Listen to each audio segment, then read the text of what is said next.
la saveur divine. Cette bonne nouvelle du royaume sera prêchée dans le monde entier pour servir de témoignage à toutes les nations. Alors viendra la fin. Préparation et présentation, Immaculée Milanesa.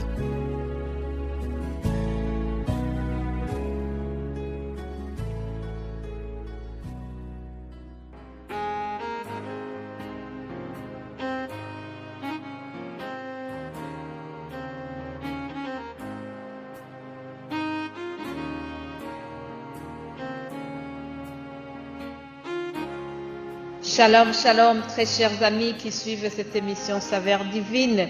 Que la paix de Christ soit avec vous. J'espère que vous allez bien. Nous entrons dans une nouvelle journée. Voici la journée que l'Éternel a faite. Qu'elle soit pour nous un sujet d'allégresse et de joie.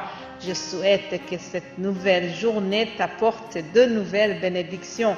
J'espère que cette nouvelle journée va te donner encore plus de joie, va te donner beaucoup plus d'opportunités dans tout ce que tu es en train de faire. J'espère que, en tout cas, tu vas être béni tout au long de ta journée. C'est ça ma prière pour toi qui m'écoutes. Alors, comme vous le savez, nous sommes justement en train de parler d'être une source de bénédiction. Vous et moi, nous sommes appelés à devenir des sources de bénédiction les uns pour les autres. Vous savez, pour prospérer, nous avons besoin d'être connectés à une source de bénédiction.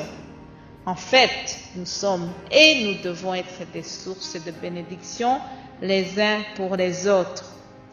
Les parents doivent être des sources de bénédiction pour les enfants.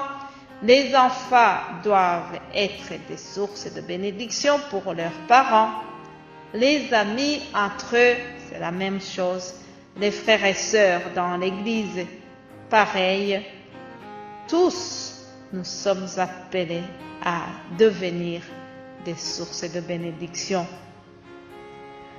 Écoutez ce que la Bible nous dit dans Éphésiens. Ne donnez aucune prise au diable, que le voleur cesse de dérober et qu'il se donne plutôt de la peine et travaille honnêtement de ses mains pour qu'il ait de quoi donner à ceux qui sont dans le besoin. Alléluia.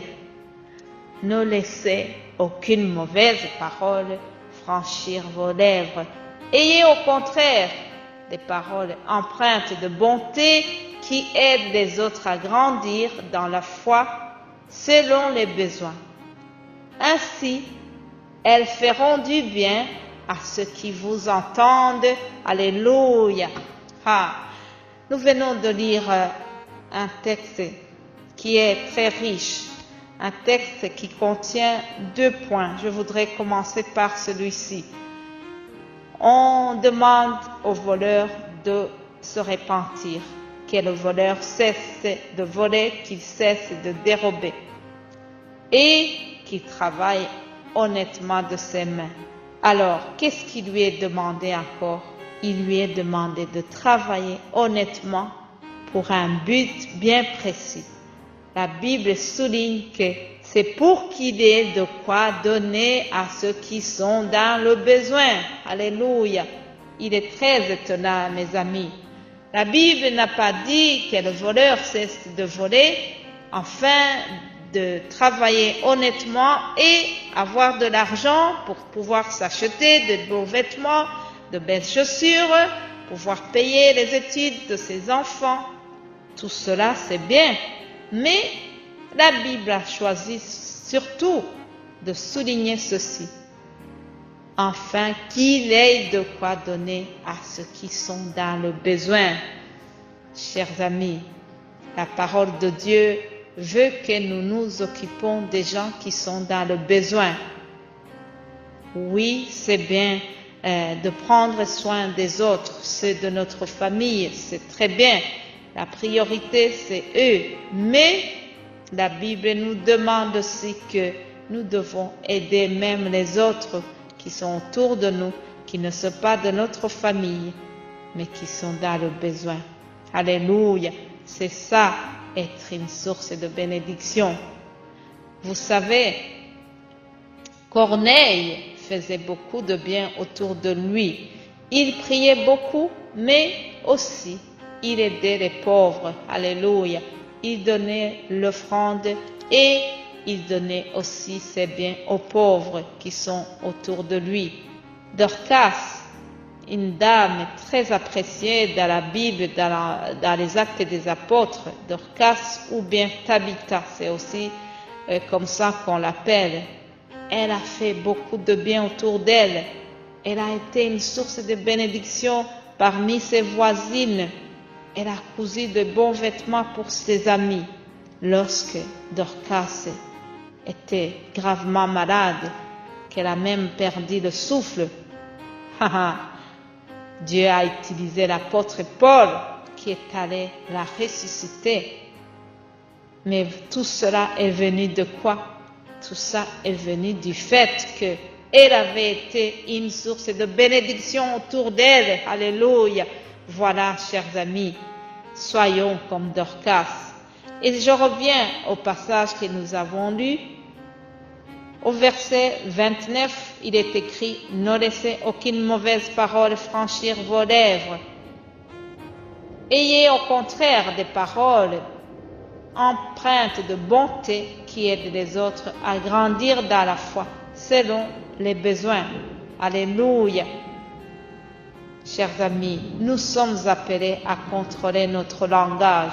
Nous sommes appelés à sortir des paroles qui bénissent les autres, des paroles qui construisent les autres et non pas des paroles pour démolir les autres. Savez-vous que nous devons aussi être une source de bénédiction à travers ce que nous disons?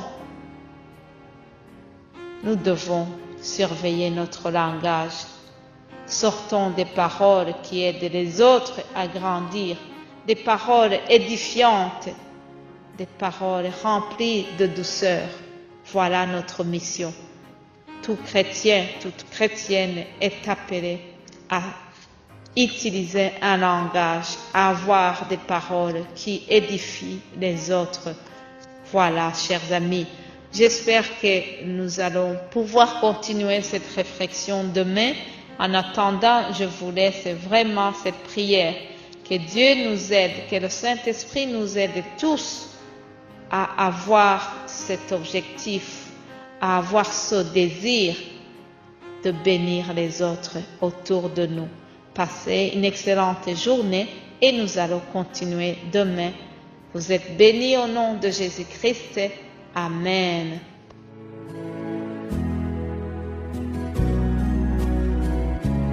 La saveur divine.